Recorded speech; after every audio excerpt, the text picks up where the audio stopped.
everyone, welcome back to it. Welcome back to my YouTube channel. To everybody that has been supportive and everybody that has shown interest, thank you so much. I really appreciate your support. And to everybody who has been interactive and asking questions and just like getting the word out there, I really appreciate what you guys have done. Okay, so in today's video I basically will be discussing, as you might have already gauged from the title, the differences between witchcraft and sangomas and what the respective roles are. So basically, are sangomas witches? This is something that we will discuss today. So if you have any questions or if you have any opinions or comments around this, please do leave a comment down below. Also, please don't forget to subscribe to the channel and also make sure that you share the channel. All right, so let's get into it.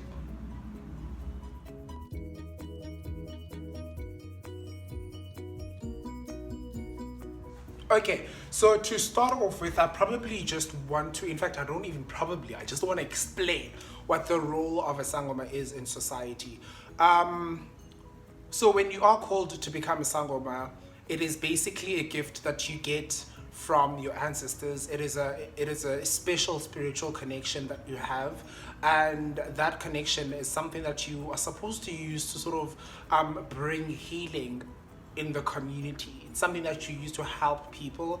Sangomas are there to provide guidance. Sangomas are there to help mediate in terms of the spiritual relationship between the people who are actually living, that would be all of us, as well as the people that have passed on, who probably have certain things that they still want to continue doing in the actual world, and ancestors and spirituality. So it's basically a relationship that is there to provide clarity, because again, we need to understand that everything that does happen around us is not entirely purely based on our control. A lot of things do happen outside of our control, so it's important that we sort of navigate around the systems and understand what makes things or what causes certain things to happen, right? So the role of the sangoma is to provide clarity when things are misunderstood, and also to to cleanse certain things. So some people might be going through bad times in their lives, and this could be because there's no relationship between these people and their spiritual side, and the sangoma can then come in and help mediate this process. Right, so the role of sangoma basically, as you might have gauged or could tell from this, is that it's there to help provide guidance. It's there to help provide clarity and to basically do all the positive things that are meant to be done when it comes to spirituality. Okay, now we then take it back to. And another thing, sangomas do use traditional medicine to help people with physical ailments that they might need help with, right? So for example, if there's a certain thing, for example, you've got a leg. Like yesterday, I had a leg that was not cooperative and I had no idea what caused that. In fact, I woke up in the morning and I had no idea what was happening.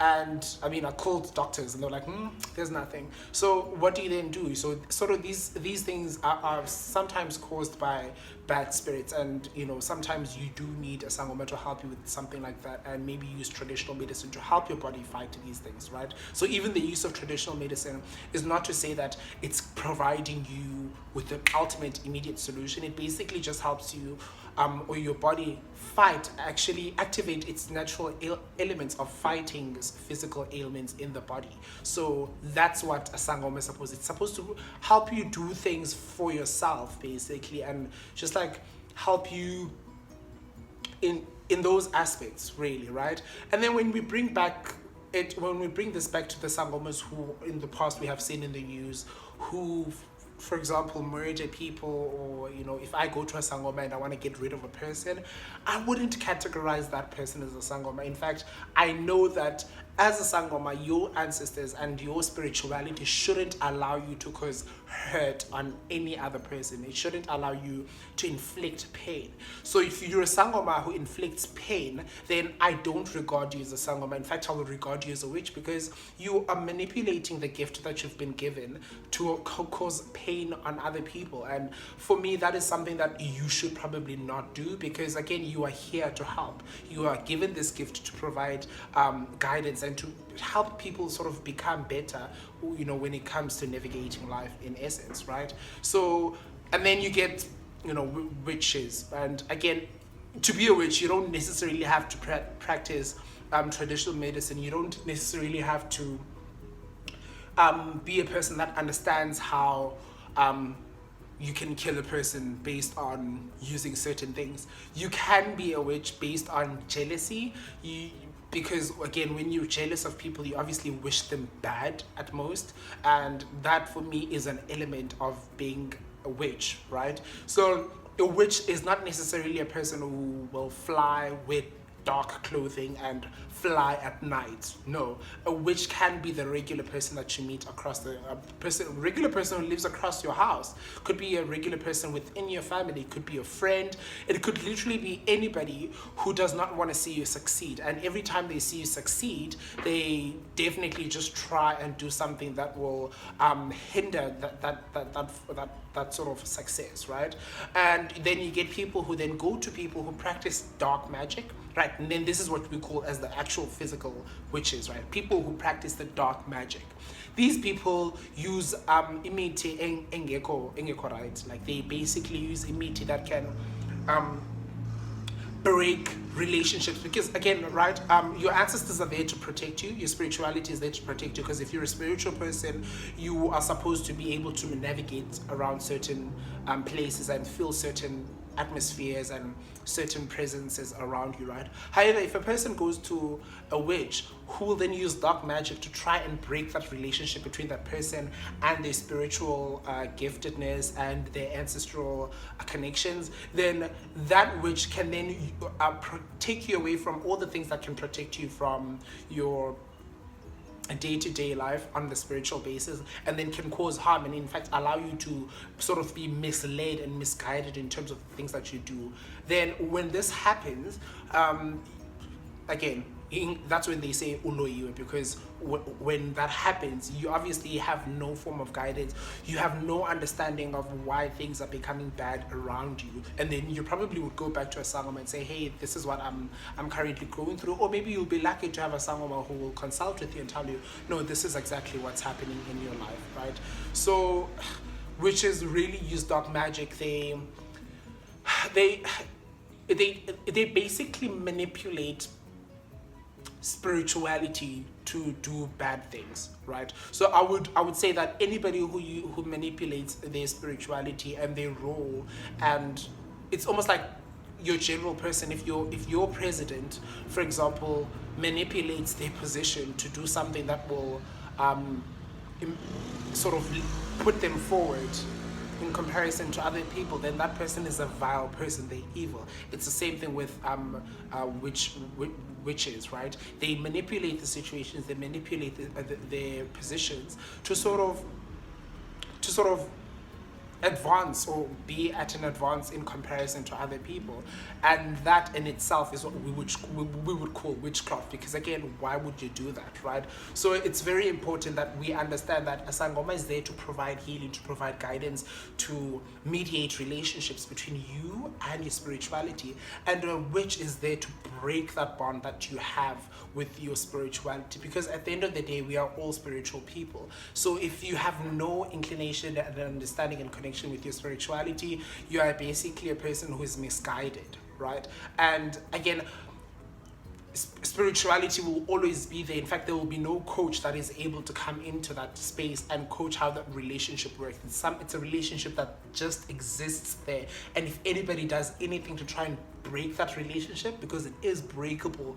using dark magic, then that person is trying to get you to isolate you from the things that allow you to move on as a person, and then take advantage of those situations and allow you to sort of be led astray and not succeed in whatever aspects you probably are called to succeed in your general life, right? So I think that's something that we basically need to understand. So if a person, for example, goes to see a sangoma or consults a sangoma, I don't think that it's fair for people to sort of say that these people are witches, because if you consult a sangoma, you are obviously going there to sort of find direction and to find understanding, to get understanding as to why certain things are happening a certain way in your life.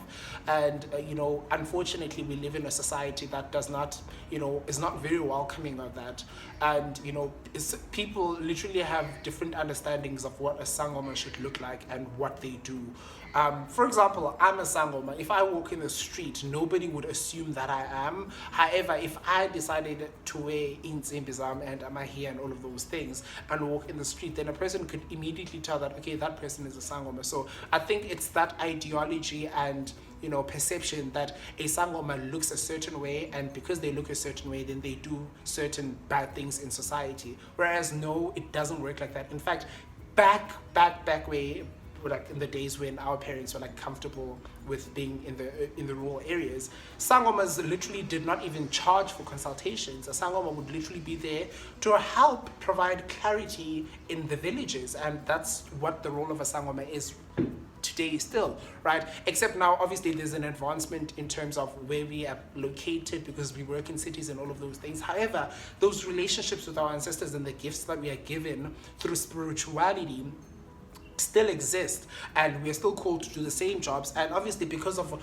the advancement of all of the things, we also take advantage of the fact that we can then do online consultations. We can then also, like, if we live in the city, we still have the mountain. Like, for example, I'm in Cape, we still have the mountain. If I need to go cleanse a person on the mountain, I can still do that, right? It's like Christianity. If you need to pray and you feel like you want to go pray on the mountain, you're welcome to do so. You don't necessarily have to be in the deep rural areas to do the things that allow you to sort of build your spirituality, right? So yeah, guys, I basically did want to provide that clarity, so that if there are people out there who are considering going for consultations with sangomas, guys, like, don't allow anybody to come into your space and tell you that if you consult a sangoma, you're a person who is practicing dark magic, because there is a difference, right?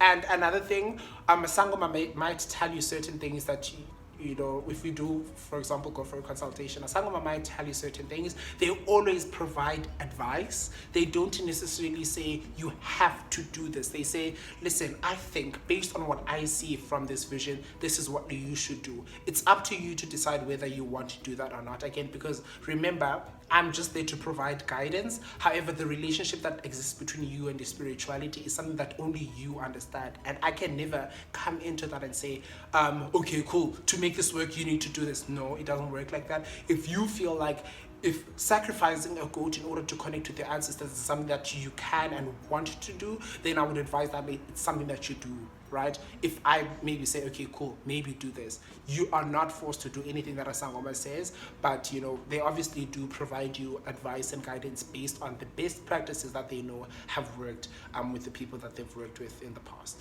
All right, so if you guys have any other questions relating this topic, please don't hesitate. Please do leave a comment down below. I will interact with each and every comment that you have. And in the next video, I'm hoping to speak more about how I sort of, accepted the calling and how I became a sangoma, especially in this day and age. So guys, thank you for watching my video, and please don't forget to comment, like, and subscribe.